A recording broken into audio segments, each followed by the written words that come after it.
Ben here from Dreamt Realities. Today we're at day 2 of C2E2, and we're going to be working with Lou and Molly. So what brings you to the C2E2? This is our 3rd year here. We're with Storytown Improv, and we do a fully improvised musical where we take suggestions from the audience and incorporate it into songs, dialogue, and dance. Dan, so how did that all get started? Like, what made you start doing everything like that? We, as a collective, everyone's been doing improv individually for many years, but Storytown Improv has been in Chicago for over...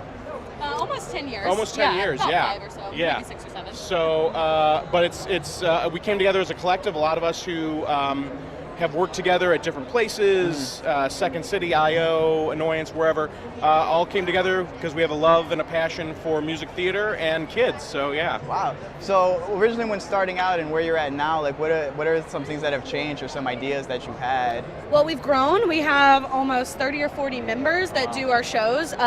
We've also expanded out into the suburbs and all over the Chicagoland area.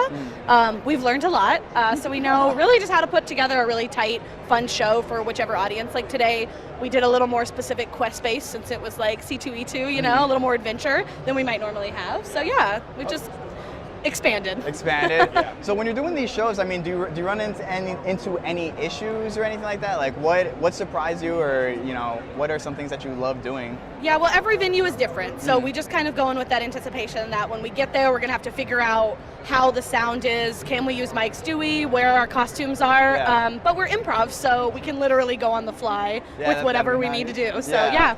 Okay. So I mean, what do you like about C2E2 that's different than you say you do other venues, right? Yes. So is there something that you like more about C2E2 than the other ones, or? Well, for me personally, being a ginormous nerd, this is for me is like a homecoming. It's about reconnecting with my people, and I love it because it adds a level of energy that we normally don't get at a regular improv shows.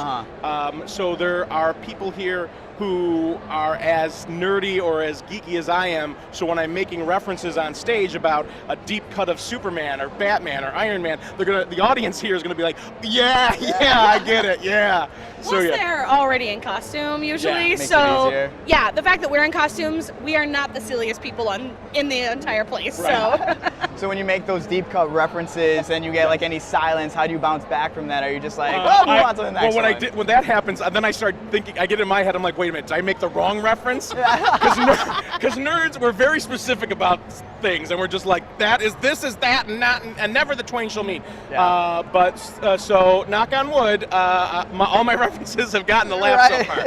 Yeah, because they're savages. They won't not let you get away with it. No, they hold your feet to the fire. Exactly. I know earlier we were talking about how you had to kind of cut this one down to 30 minutes, and normally it's about an hour. Yeah. So what are the big differences between the 30-minute one and the hour one? Well, we bring less people, and somehow juggling less characters seems to help.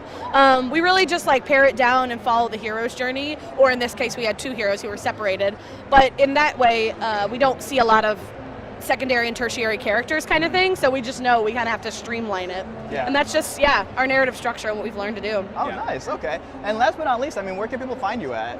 We are at stage 773 on Belmont, just a few blocks west of the brown, purple, and red line, I think, And we're on at 10:30 on Saturday mornings. Stage 773. Yep. And we also will have 3 shows this summer, Tuesdays and Thursdays at the Lincoln Park Zoo. That sounds awesome. Yeah. Well, thanks for taking the time out today to talk to us. I really appreciate it. Ben from Dreamt Realities, make sure to check him out.